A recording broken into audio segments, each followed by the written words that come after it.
Maria, Mãe de Deus, rogai por nós, pecadores, agora e na hora de nossa morte. Amém. Da paz.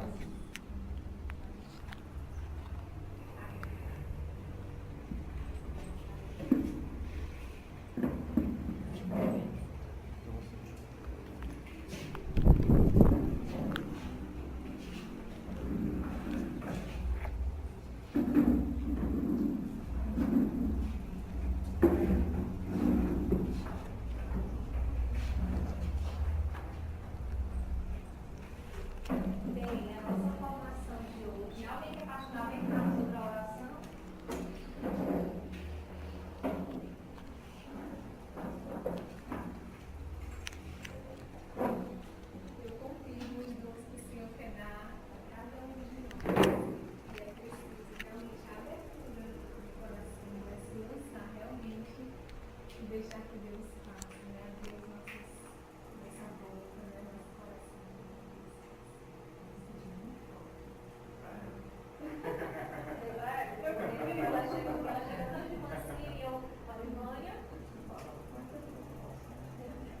Bom, hoje nós vamos ter formação, nós estamos na 11ª semana. Na 11ª semana. E o tema da nossa formação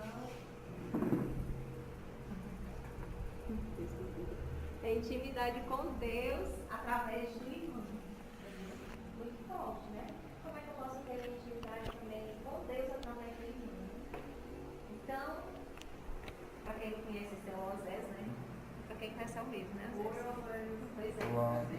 Mas a Auripânia já intercedeu por ele, né? Por isso, que ele também possa ser canal da graça de Deus para nós, né? Que o Espírito Santo possa tocar nos lábios dele para dar as palavras certas para a gente poder despertar. Amém? Vamos fazer. Boa tarde. Pronto, é um tema que é bem amplo e dói muito vivê-lo. A intimidade com Deus através do irmão. Primeiro eu preciso saber qual foi a forma, qual o grande objeto do amor de Deus? É o nosso irmão, sim ou não? Os santos ensinam que quando Jesus ele se fez homem, ele, lá no seu íntimo, lá na sua alma, só Jesus isso, mais ninguém, só eu.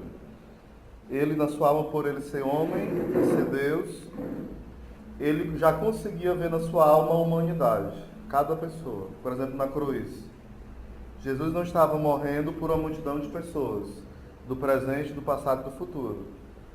Na alma de Jesus, que tinha algo diferente de todas, porque ele é Deus, né? Ele contemplava o rosto da Clécia. Isso não é comparação, isso é real. Entenderam? Tem que afirmar forte para a gente não ficar achando, é tão poético. Não, isso é real. Jesus via como é, só Deus que sabe como é, né? Ele via cada um de nós, presente, passado e futuro, e os que virão, não é todos que virão. Ele via lá na sua alma. Isso é chamada visão beatífica. E só quem tem isso é os santos lá no céu e Nossa Senhora. Pastor já, Yuri, aqui. É só para... Já que era o meu que estava no toque. E os santos contemplam a Deus. E porque contemplam a Deus, eles contemplam quem? A humanidade. Por isso que eles intercedem por nós. Porque não há como contemplar a Deus inteiramente e não contemplar o homem que Deus ama. Então Jesus, já aqui na terra, ele já fazia isso, entendeu? Ele contemplava a Deus e ele contemplava cada homem. E na cruz de modo especial. E hoje também, né? Mas isso é algo que é característico dos santos. Nós, se formos sofrer, vem na nossa alma alguém, né? Uma ou duas pessoas ou três para te oferecer o sacrifício. Mas não vem a humanidade, né? A gente pode pedir, mas não vem na nossa mente quem são as pessoas uma por uma. Mas Jesus tinha isso. Por que eu quero partir desse princípio? Porque quando Jesus morre na cruz, ele morre por cada pessoa. Então, se você fere alguém ou você fala mal, você está falando de quem? De alguém que Jesus deu a vida por ele. Entende? Se você nega que aquela pessoa é importante, Osés é um satanista, pois ele é tão importante quanto aquele que você acha que é uma ótima pessoa. Deus morreu por ele. Claro que... Mas, não, isso aqui eu não vou explicar não, vai complicar. Peraí. A questão de Deus amar mais ou menos eu não vou explicar, né? Se ama mais ou menos, depois vocês vão saber direitinho, né? Estão entendendo mais ou menos até aqui? Que o meu irmão, Deus morreu por ele especificamente, sim ou não? Pronto. Santo Tomás de Aquino fala o seguinte, ó. Nós para Deus é como se fôssemos o próprio Deus dele. Entenderam? Nós para Deus, porque Deus vai adorar quem? A nós não é, claro que não, né? Mas quando ele olha, qual é o ser que ele mais ama? Deus, a Trindade. O homem, entende? A humanidade, né? Deus vai criando tudo. É tanto que o Rogério tem um anjo da guarda, eu tenho o meu anjo da guarda, você tem. Isso é um cuidado de amor imenso, né? Imenso. Deus não criou outro ser para proteger os anjos, né? Não criou um ser diferente. Mas Deus, por amor a nós, Ele foi nos dando um universo tão grande. Às vezes a gente fala assim, meu Deus, a gente é um nada diante do universo. Pelo nosso tamanho, sim.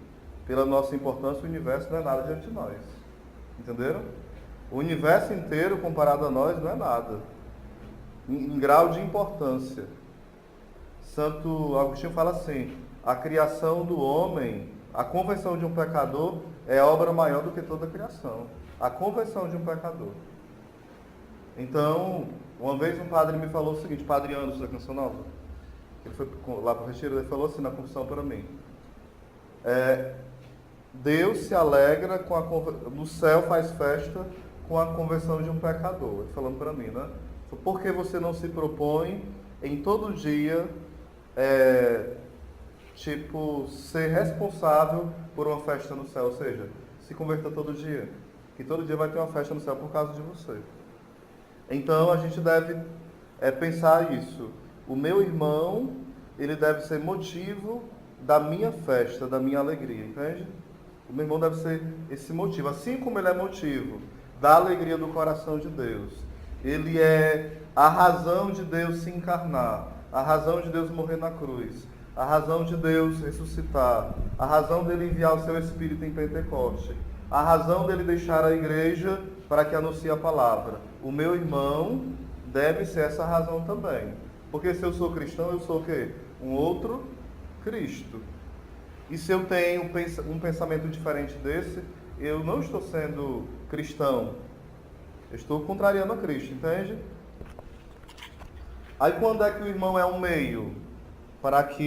Só que o irmão não é um meio a mais. Diga comigo, o irmão é um meio necessário para que eu me aproxime de Deus. Porque a gente pode achar que o irmão é um meio a mais, né? Um dos meios. Ele é um meio necessário. Por exemplo, a Eucaristia é um dos meios ou é um meio necessário para que a gente ame a Deus e tenha uma experiência com Ele forte? Necessário. Nossa Senhora? Necessário. A Santa Missa? A Palavra de Deus? O irmão? Os outros a gente tem direitinho, mas quando é o irmão a gente fala necessário, mas é difícil. Porque a Bíblia não bate na gente, não fala mal da gente, né? No sentido de denegrir nossa imagem. A Bíblia, se você passar por ela não vai ficar intrigada de você, ela já está calada direto, né? Só você abrir que ela fala. A Eucaristia, não vai ficar criticando a sua fala, não vai ser indiferente. Ou seja, o irmão não. O irmão, ele já vai ter todos os defeitos. Então, o texto que tem aqui é assim, ó. Amar o não amável. Aí é o texto escrito, fala assim. É anseio do coração do amado que nos dediquemos a dar provas de amor uns para com os outros. O amor, irmão, é uma maneira concreta de mostrarmos o quanto amamos o nosso amado, amando aquele a quem tanto ele ama e por quem ele deu a sua própria vida. Como não dar a vida por aqueles por quem o amado a deu? Quem mais entendeu isso foi os santos, porque, por exemplo, São Maximiliano Kolbe, e é um homem que nem gostava dele, que até mexia com ele, né? E era um pai de família. E ele vê aquele homem chorar, pensar na família e lamentar porque vai morrer, não vai ver a família, e ele se prontifica a morrer no lugar dele. Ou seja, ele vai dar a vida por aquele que Jesus deu a vida. E ele era o inimigo da fé. Não era alguém legal, que ele é tão legal, tem que morrer por ele. Não. Ele era o inimigo da fé. Ele vai dando a vida por quem? Por quem é inimigo. Mas para ele não era inimigo, era um irmão necessitado, né? Aí tem uma parte que essa aqui é mais forte, vamos lá. Sem dúvida nenhuma, não, devemos enxergar nos irmãos excelente oportunidade de darmos provas de amor ao nosso Rei. Diga comigo, aceitando as suas ofensas, ouvindo os seus queixumes. Eu vou trabalhar um por um, aceitando as suas ofensas. O que seria esse aceitar as suas ofensas? O que vocês acham? O que é mesmo? E é que ele está explicando, né? Vocês vão explicar, né? Ele só disse que era isso. O que é aceitar a ofensa do outro?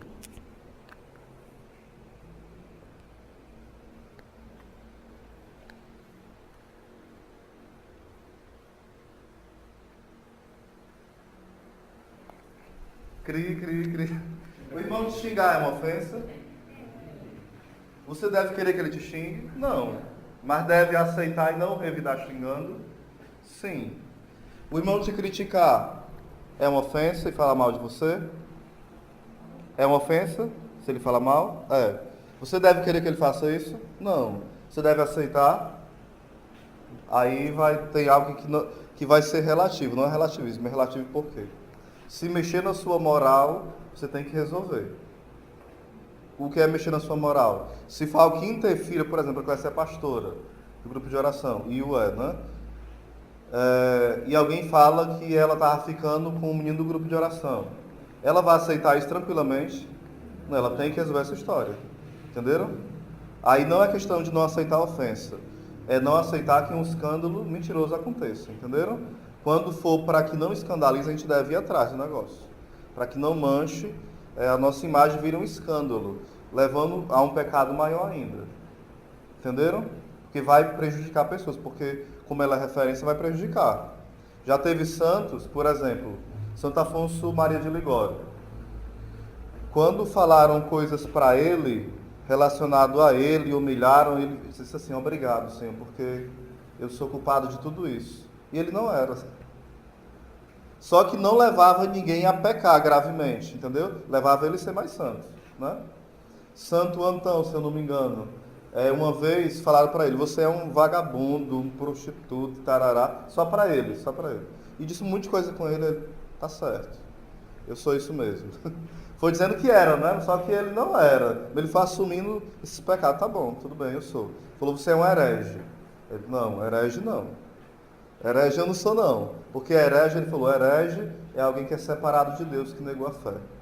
Aí já ia comprometer o que ele ensinava. Porque ele ensinava a fé, já ia ser um escândalo, entenderam?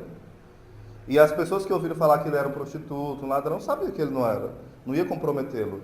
Mas se eu visse que ele era um herege, não, isso, um herege me ensinando, peraí, ia virar um escândalo, entendeu? Se é motivo de escândalo, eu tenho que procurar sanar. Vamos lá, os seus queixumes. O que seriam os seus queixumes? O que é, Moisés? Os seus queixumes. O pessoal chega e fala, estou tão cansado, né? Grupo de oração, meu Deus do céu, não aguento mais não. E reclama. Você vai ter que ouvir com paciência, com alegria. Ou então aquela pessoa que a gente encontra, vez ou outra aqui no Shalom, né? Sempre a mesma história, enchendo o nosso saco direto. E e você, tá certo, ok. E você oferece com alegria, entendeu? E você vai ofertando ao Senhor. Porque você sabe que às vezes o irmão ou a irmã não tem uma sanidade psíquica legal, ou até tem, mas tem algum desequilíbrio emocional, afetivo, e você precisa ouvir com paciência. Como o irmão sendo o quê? Um dom, um presente. Na caridade, quando for preciso, vai corrigindo. Mas você não vai tratar com a mesma correção, como se o irmão fosse, tivesse a mesma sanidade que você. Senão você que vai estar sendo insano, e eu, entenderam? Porque às vezes a gente não tem paciência com pessoas assim, não é verdade? A gente quer corrigir do mesmo jeito que corrige qualquer pessoa. Aí já mostra que a gente está com um certo desequilíbrio, né? Vamos ter esse cuidado, certo? Esses queixumes seria mais o que também? Queixumes vem de queixa, se queixar, né? Me deem exemplo. Vocês estão tão calados, vocês erraram o quê? Passaram tudo na vigília, foi todo mundo aí, estão cansados, abatidos. O que mais seriam essas queixas? Lembrem, isso tudo eu estou provando meu amor a Deus quando acontece isso, viu? E me aproximando dele. As lamentações.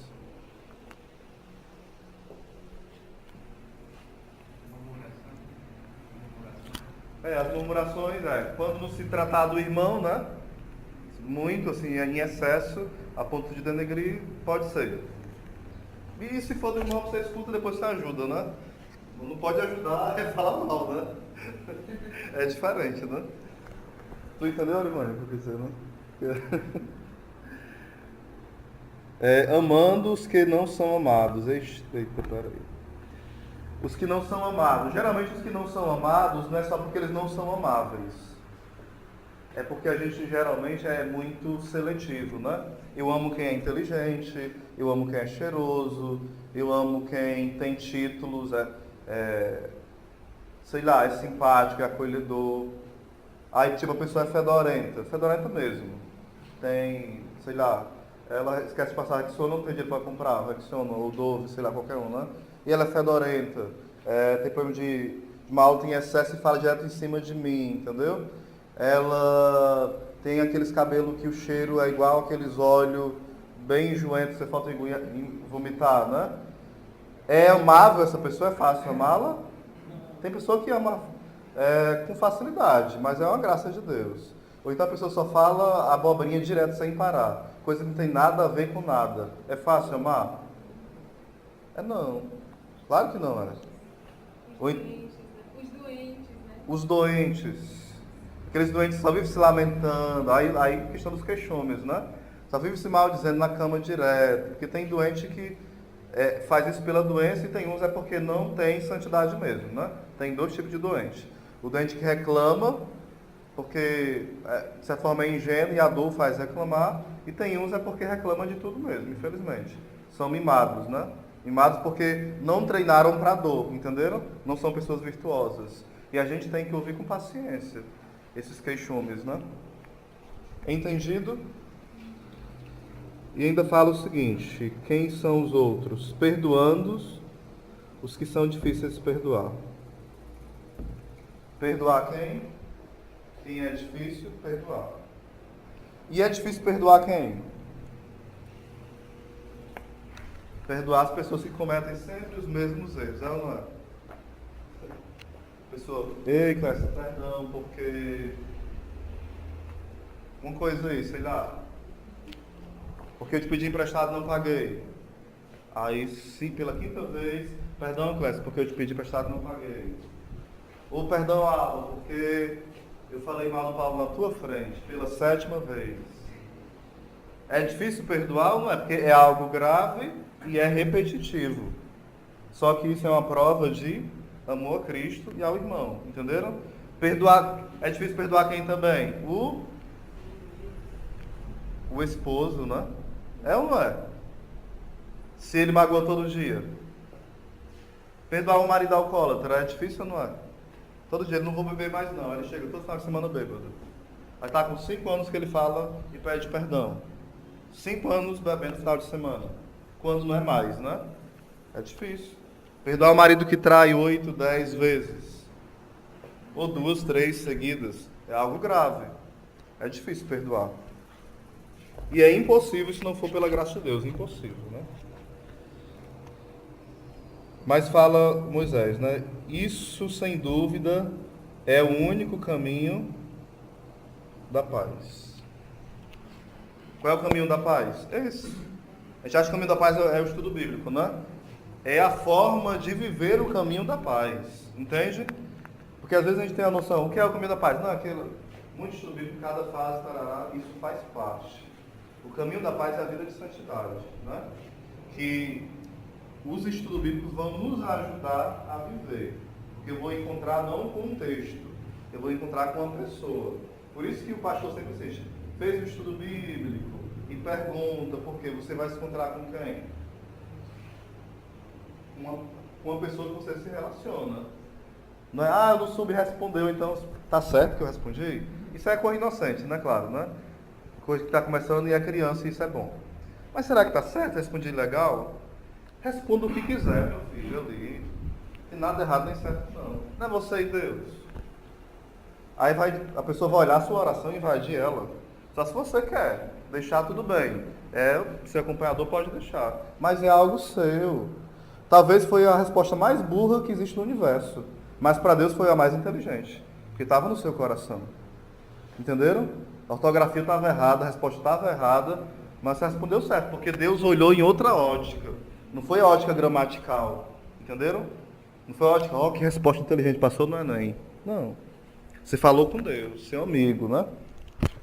Tranquilo até aqui? Sim ou não? Aí aqui entra a questão assim, de formar amigos.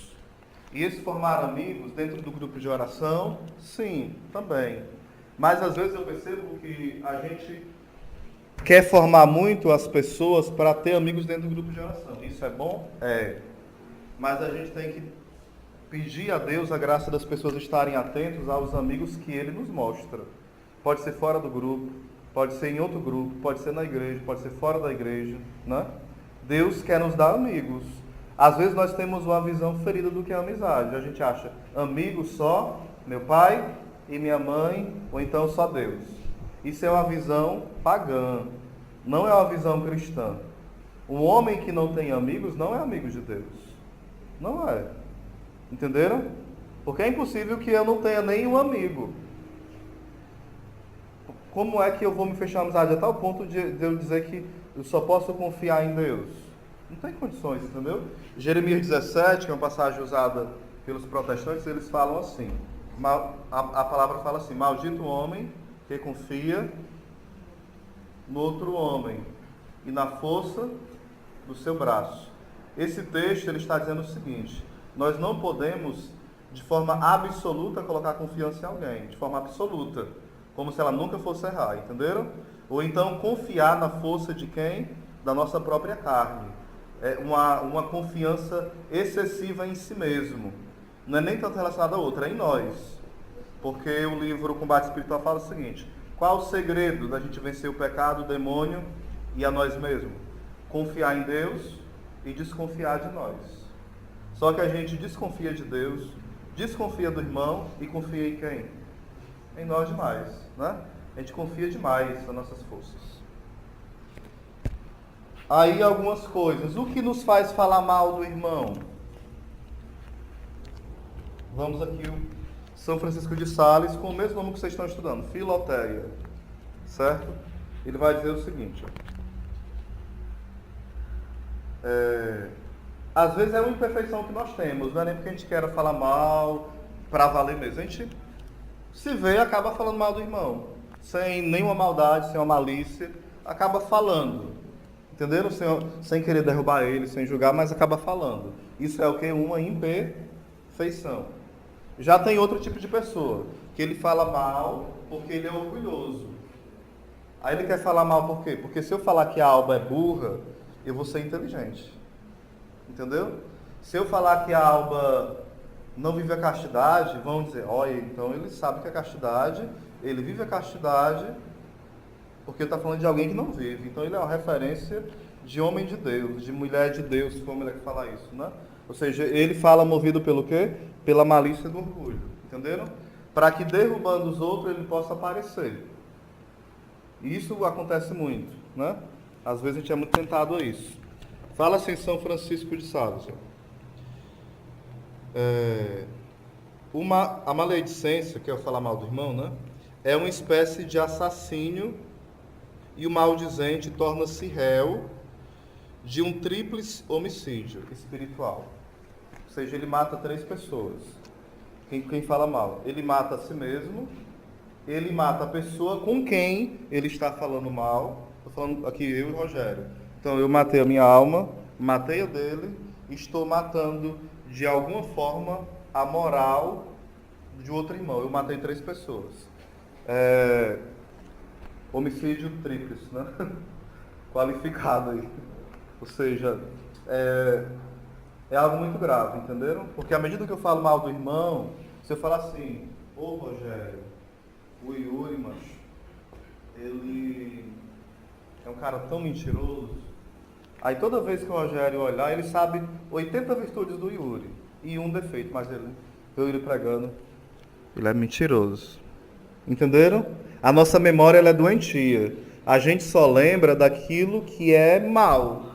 Não é que só lembra, mas ele fica mais forte em nós. O seu marido lhe amou o resto da vida. Tá com 20 anos que nós somos casados. E você me trai com 20 anos. Não, peraí, passou 19 sem trair. Ele caiu uma vez, ele é o marido que não presta porque ele caiu. Entenderam? A minha esposa, ela disse algo que me magoou muito. Nesses 30 anos ela nunca disse isso. Certo? Então leve em conta os 30 anos que ela não disse. Não o que ela disse agora. Às vezes nossa memória ela é danificada. A gente só lembra daquilo que é mal do irmão. Isso é perigoso demais. Por isso, quando for falar de alguém, a gente tem que ter toda a prudência. Senhor, eu devo falar? O que me motiva a falar do irmão? Reza antes, né, de partilhar para ver se o que está me motivando de fato é me lamentar para que eu me alivie um pouco também mesmo, né? Ou é de fato manchar a imagem do irmão, entenderam? Eu tenho que saber o que me motiva a falar.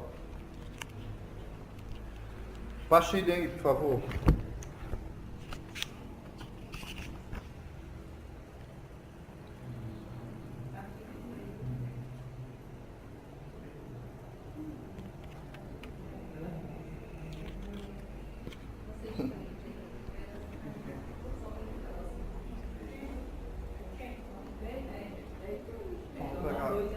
Pega aqui, por favor.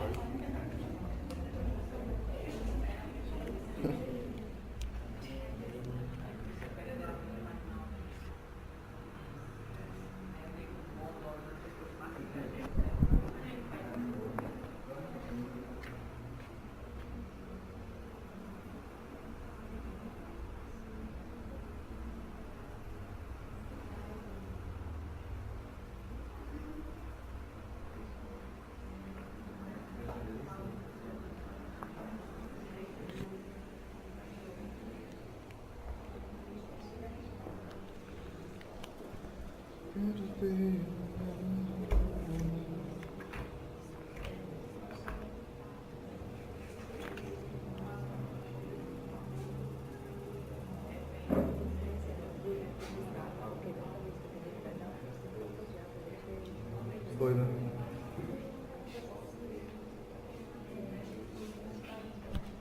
Amém? Eu acho forte o que fala aqui, ó. Davi, um salmo, aqui não vai falando qual é o salmo, né? Aguçaram as suas línguas como a das serpentes. Aí São Francisco de Sales vai interpretando que esse salmo vai falar de uma serpente que ela tem uma língua que é cortada, não sei se é todas, né? Que eu nunca olhei língua de serpente. É cortada no meio. Ele vai dizer o porquê. Isso significa espiritualmente que a semelhança da língua da serpente, observa Aristóteles, ela tem 2 pontas, sendo tendidas no meio. Também a língua de quem maldiz, ela fere e envenena de uma só vez. Ou seja, ela vai ferir o irmão, a moral do irmão, e vai envenenar o coração de quem ouve falar mal dele. Então nós nos tornamos semelhantes ao quê? A uma serpente com essa língua aí, né, que fere 2 pessoas. Continuando.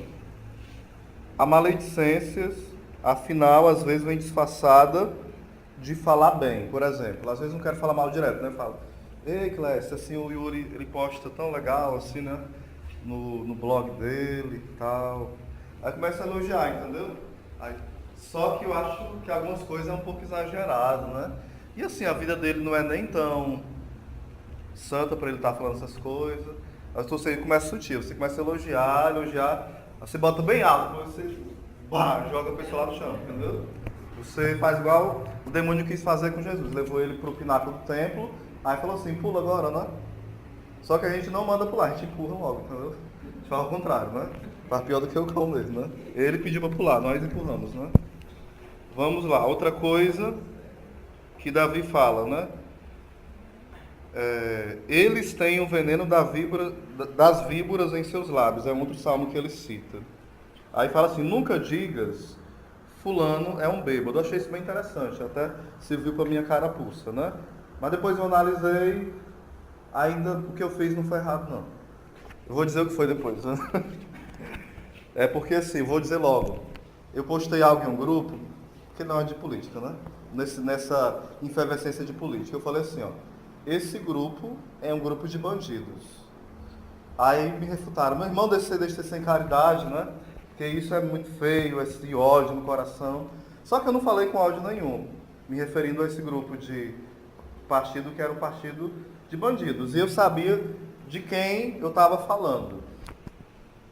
Aí quando eu fui ler esse texto, eu achei que eu tinha errado, mas depois eu fui lá direitinho, porque ele vai falar o seguinte, ó.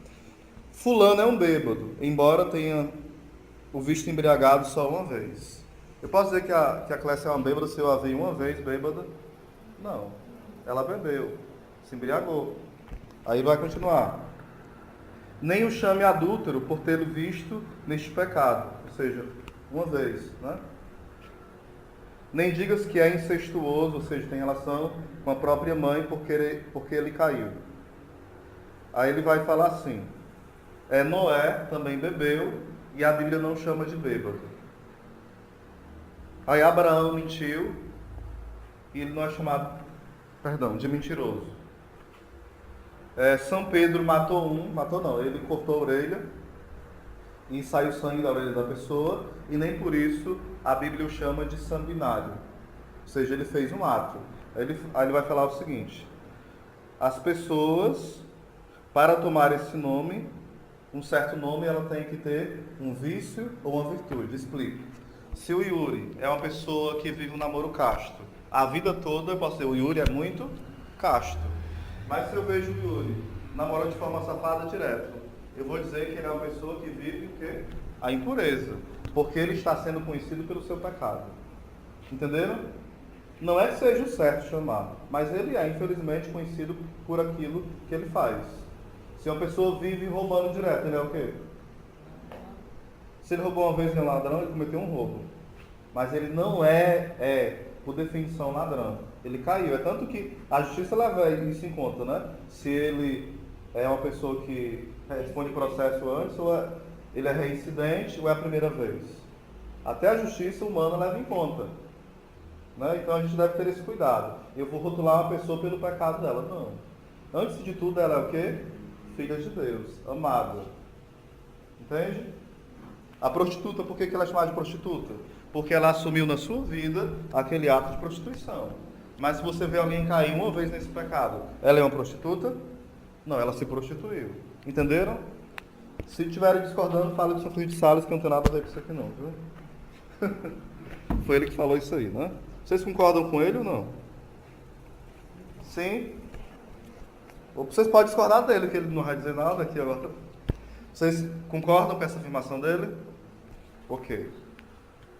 Como eu vi que as pessoas cometiam essa bandidagem há mais de 20 anos, então eram bandidos mesmo, certo? Então, eu vi que eu não estava errado não. Só que eu rezo por eles, viu? E amo, né? E porque eu amo, eu tenho que denunciar as coisas que eles fazem. Amém? Alguma pergunta até aqui?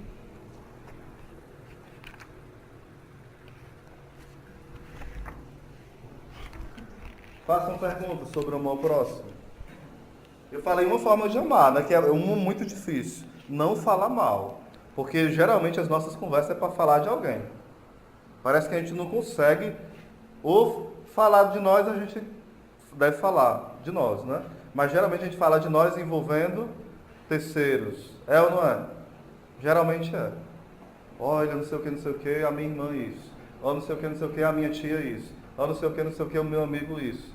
Sempre tem que ter alguém. E alguém sempre vai ser o culpado da fita. Eu não, né? Eu sou alguém que estou envolvido lá. Eu sou a vítima, né? Isso é perigoso demais.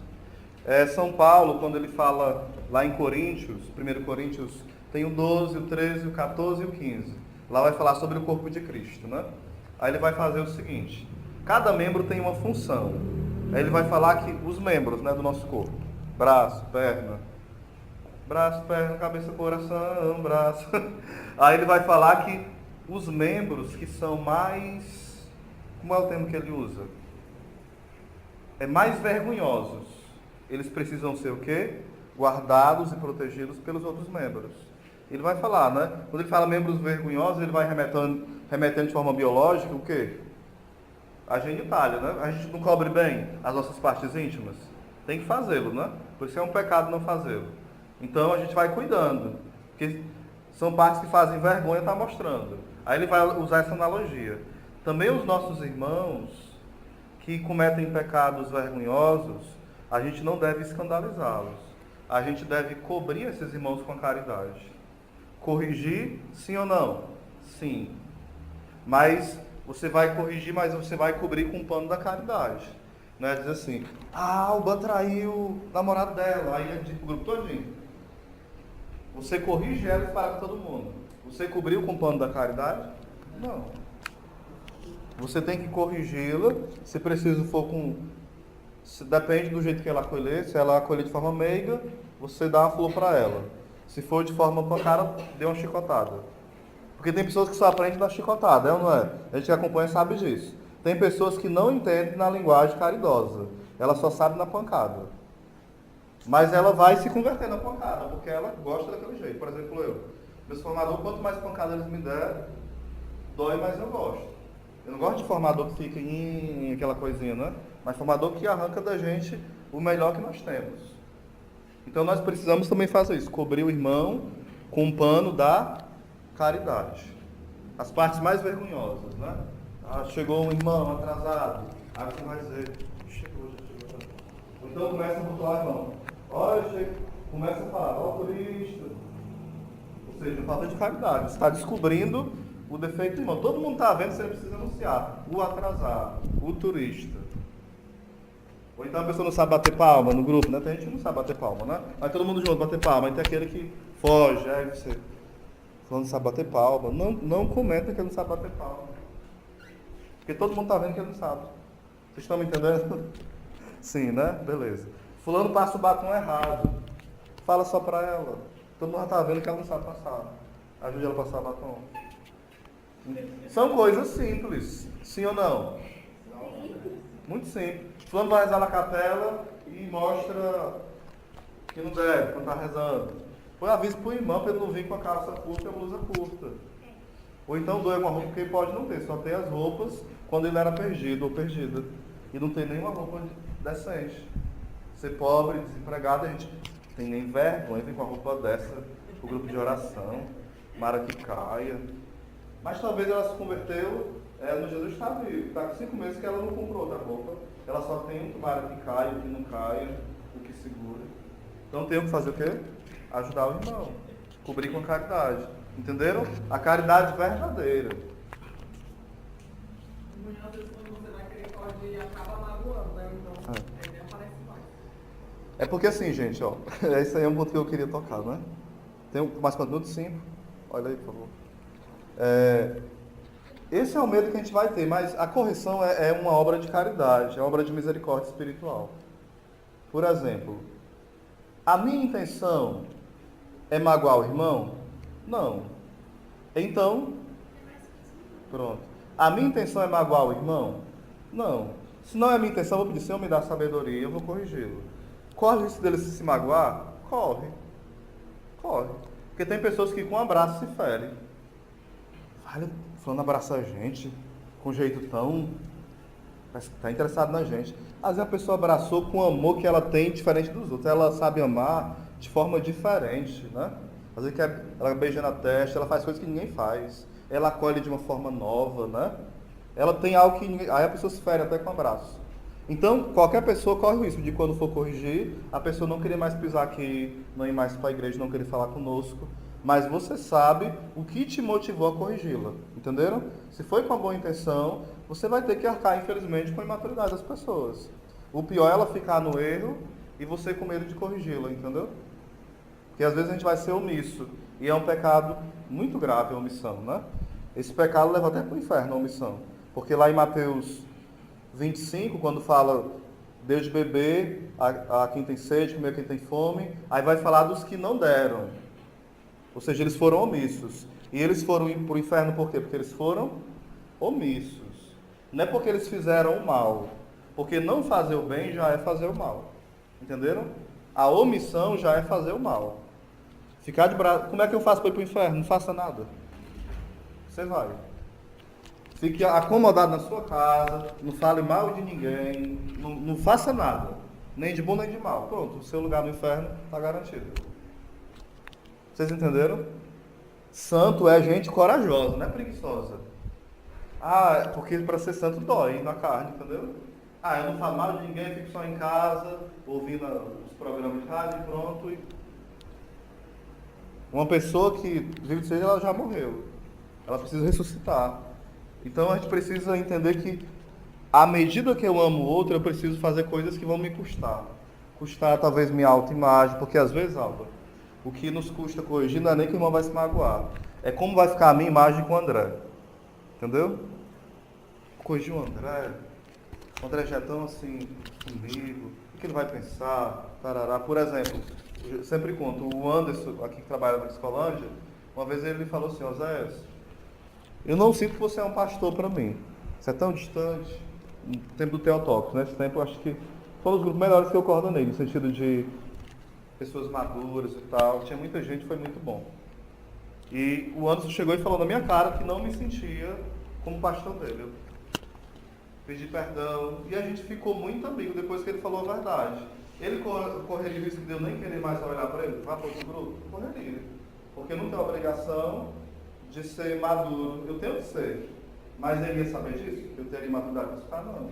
A partir daí nós nos tornamos grandes amigos. Até hoje nós somos. E faz o quê? Uns 3 ou 4 anos, né? E eu fiquei acompanhando ele, claro, bem mais de perto, né? Depois disso, né? Entendido a correção? Sim?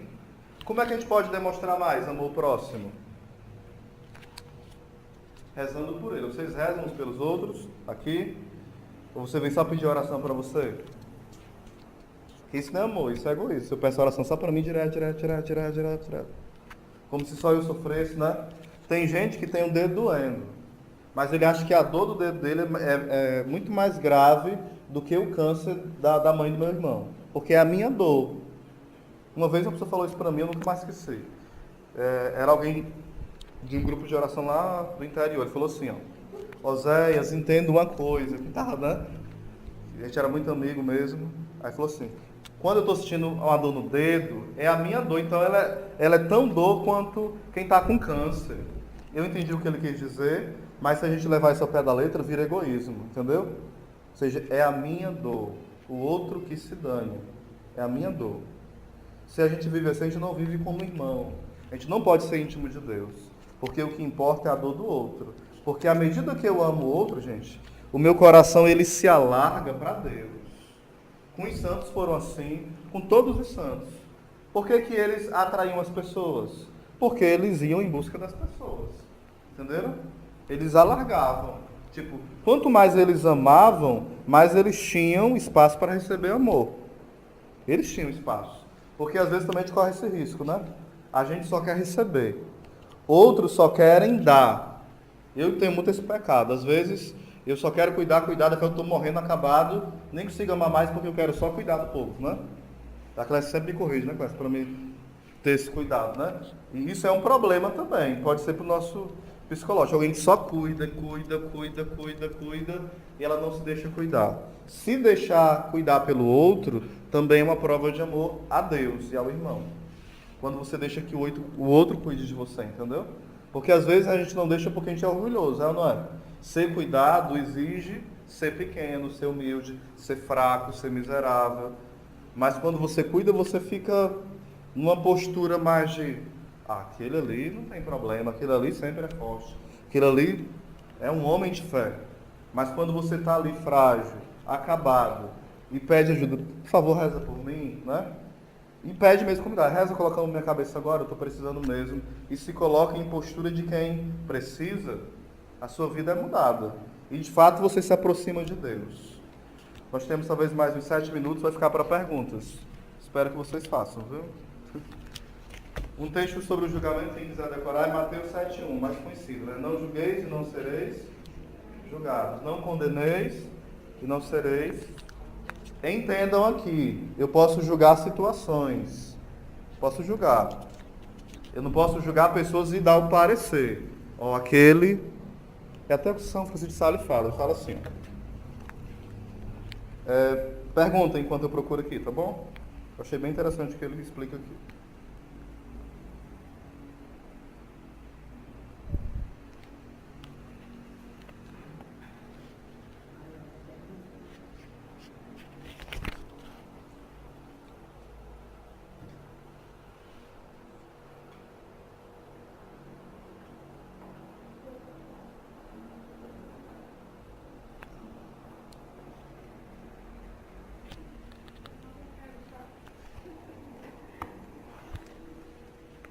Pode perguntar, pode ficar à vontade. Nenhuma pergunta é besta não, viu? Toda pergunta é interessante.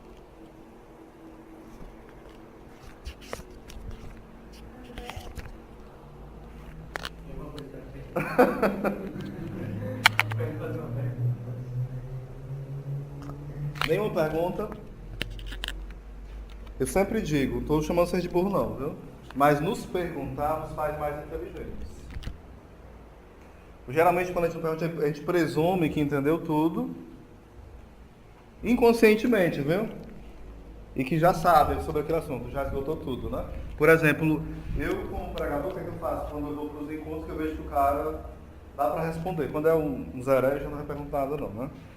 Mas eu pergunto as coisas, porque, por exemplo, o Padre Júlio, quando ele era seminarista, eu perturbava demais ele. Ele chegava no Shalom, acho que ele tinha raiva, eu começava a perguntar, ei, o que é o purgatório, o que é isso, o que é isso, e enchia ele de pergunta, mas isso eu não entendi não, e vai, era direto, eu perguntava sem parar para ele, e para outros, que eu sabia que poderia dar uma resposta boa, né? Sempre eu fiz isso. Ele, a gente vê dificuldade de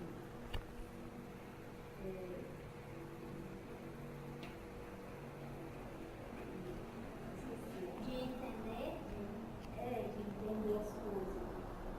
Se lê uma coisa e não entende. É aquela dificuldade de se concentrar.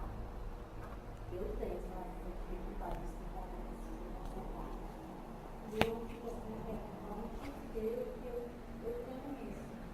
Eu me concentro, assim, eu tentar me concentrar, mas é aquela coisa assim, mexendo assim na minha mente e eu não me concentro. Porque assim, a concentração deve ser um exercício. Por exemplo, digamos para ler, né? Eu vou ler, eu fico distraído. Mas eu desisto de ler? Não. Se eu ler e ficar distraído, eu vou continuar lendo e repito a leitura. Entendeu? Um exemplo, né? Eu estou na oração, eu fiquei distraído. O que Santa Teresa fala, os santos? Se eu estou na oração, eu fiquei distraído e sou tentado a distração, eu vou parar de rezar naquela hora, sim ou não? Não. Eu vou continuar rezando. Mesmo que eu lute a oração todinha para conseguir rezar. Então, se a senhora, por exemplo, vai ler uma coisa e tem dificuldade de entender, o importante é que a senhora repita várias vezes a leitura. Várias. E devagar, com calma, sem pressa de entender. Entendeu? Por exemplo, eu quero ler 2 páginas. Leia só um parágrafo desse daqui, pequenininho, e vou procurar meditar esse parágrafo. Entendeu? E outra coisa que está falando aos irmãos, conte com os irmãos para entender. Tipo, chega no grupo um pouquinho antes. Ô Yuri, eu não entendi isso aqui da Bíblia que eu li. O que quer dizer isso aqui? Que eu achei tão legal, mas não entendi nada. Tinha uma palavra tão bonita, me tocou, mas não entendi. Olha esse livro que eu li do Padre Reginaldo, uma frase tão legal, mas eu não entendo o que quer dizer essa palavra. Ou seja, a gente vai contando com os irmãos também. Ou seja, você vai mostrando a sua fraqueza de não se concentrar e os irmãos vão te ajudando a entender aquilo que você não entende. Está me entendendo? E em relação a rezar, se você está distraída, é o exercício que vai fazer você conseguir vencer isso. Por exemplo, eu vou para a capela, só um exemplo, né? Sou chamado a rezar 2 horas. Aí quando dá meia hora eu já estou pensando no mosquito, no boi, na vaca, nas contas, nas raivas, nos traumas, nas doenças da minha família. O que eu vou fazer? Eu vou transformar essa distração em oração. Sabe como é que faz isso? A senhora está rezando. Aí lembrou que tem a conta para pagar. Aí faz o quê? Senhor, eu te apresento essa conta que eu tenho para pagar. Eu confio que tu me dará graça. Aí vem a lembrança da sua filha que dá trabalho direto. Aí, Senhor, eu te apresento também a minha filha. Porque às vezes quando vem lembranças, não é só o demônio atrapalhando, não. Às vezes aquilo é matéria para a nossa oração. Entenderam? É o material que Deus está dando. Reze com isso aí agora, me apresente. E a gente faz o quê? Fica brigando para tirar aquilo da cabeça. Às vezes vem lembrança do seu passado. Quando você apontava cada coisa e vem aquela lembrança daquela coisa imoral ou daquela mágoa. É a chance de você apresentar para Deus. É a matéria-prima da sua oração. Entendeu? Mais ou menos? Aquilo que vem na sua cabeça que aparentemente não era para vir naquela hora, você, Senhor, eu apresento a Ti isso. Entendeu? Você transforma aquilo que estava bagunçando a sua cabeça em quê? Em oração. Você usa essa arma a seu favor. Está entendendo? Você pega o veneno da cobra e mata a cobra. Meu meio de trabalho, sabe? Tem uma servidora que ela implica com todo mundo, arruma confusão com todo mundo. Aí assim, eu sei que eu agi errado, mas o que eu fiz foi isolar. Pronto, eu cortei a amizade, sabe? Assim, eu não falava nem nada, porque com todo mundo ela arruma confusão. Aí a última, sempre uma vez, a última foi eu. Aí pronto, eu cortei assim, isolei, não falo mais. Eu sei. Aí, porque sempre ela implica com alguém, sempre vai. Ela vez fica até, aí fala no geral, eu sei que é errado, que é a questão de amar o irmão, perdoar e tudo. Se a gente não consegue fazer como Santa Teresinha, né? Certas coisas. Santa Teresinha era engraçada, né? Eu não achei de São Francisco de Sales, que era bem interessante, que ele falava, era assim. Acabar passo para Santa Teresinha, bem rapidinho e termina. Ele falava assim, não julgue o irmão por nada. Por exemplo, a Alba às vezes faz um ato bom, fala, a Alba está fazendo só para se mostrar. Ela ajuda o programa só para dizer que é boazinha. Ela se veste casta só para dizer que agora é toda casta, entendeu? Ou seja, a gente tem uma tendência tão grande de ser juiz do outro, se o outro faz uma coisa boa, a gente julga, porque acha que ele tem outras intenções. Se faz uma vez uma coisa errada, a gente já rotula ele como se ela fosse direto naquele pecado.